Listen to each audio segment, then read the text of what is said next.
സംസ്ഥാനത്ത് ഇന്നു മുതൽ റേഷൻ വിതരണം സ്തംഭിക്കും. 10,000-ലധികം വരുന്ന റേഷൻ വ്യാപാരികൾ ഇന്നു മുതൽ അനിശ്ചിതകാലത്തേക്ക് പണിമുടക്കും. വേതന പാക്കേജ് പരിഷ്കരിക്കാതെ സമരത്തിൽ നിന്ന് പിന്മാറില്ലെന്നാണ് റേഷൻ വ്യാപാരി സംഘടനകളുടെ നിലപാട്.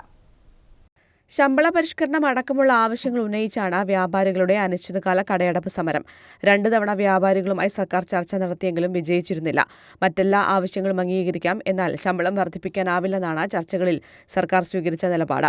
ശമ്പളം വർദ്ധിപ്പിക്കലാണ് പ്രധാന ആവശ്യമെന്ന് വ്യക്തമാക്കിയ റേഷൻ വ്യാപാരികൾ സർക്കാർ കടുത്ത പ്രതിസന്ധിയിലാണെന്ന ധനമന്ത്രിയുടെ വാദം തള്ളിക്കളഞ്ഞു. ഭക്ഷ്യമന്ത്രിയും ധനമന്ത്രിയും കൈയൊഴിഞ്ഞതോടെ മുഖ്യമന്ത്രി ഇടപെട്ട് ഉറപ്പു നൽകിയാൽ സമരം പിൻവലിക്കാമെന്നാണ് വ്യാപാരികളുടെ തീരുമാനം. വാതിൽപ്പടി വിതരണക്കാർ ഭക്ഷ്യധാന്യങ്ങൾ കടകളിൽ എത്തിച്ചാലും ധാന്യങ്ങൾ സ്വീകരിക്കില്ലെന്നാണ് വ്യാപാരികളുടെ നിലപാട്. എന്നാൽ ഗുണഭോക്താക്കൾക്ക് ഭക്ഷ്യധാന്യങ്ങൾ നിഷേധിച്ചാൽ ലൈസൻസ് റദ്ദാക്കുന്ന നടപടികളിലേക്ക് കടക്കേണ്ടി വരുമെന്നാണ് സർക്കാർ മുന്നറിയിപ്പ്. റേഷൻ വ്യാപാരികളുമായി ചർച്ചകൾ അവസാനിപ്പിച്ചിട്ടില്ലെന്നും ധനസ്ഥിതി മെച്ചപ്പെടുന്നതിനനുസരിച്ച് ശമ്പള പരിഷ്കരണം വരുത്താമെന്നുമാണ് ഭക്ഷ്യമന്ത്രി വ്യാപാരികളെ അറിയിച്ചിരിക്കുന്നത്.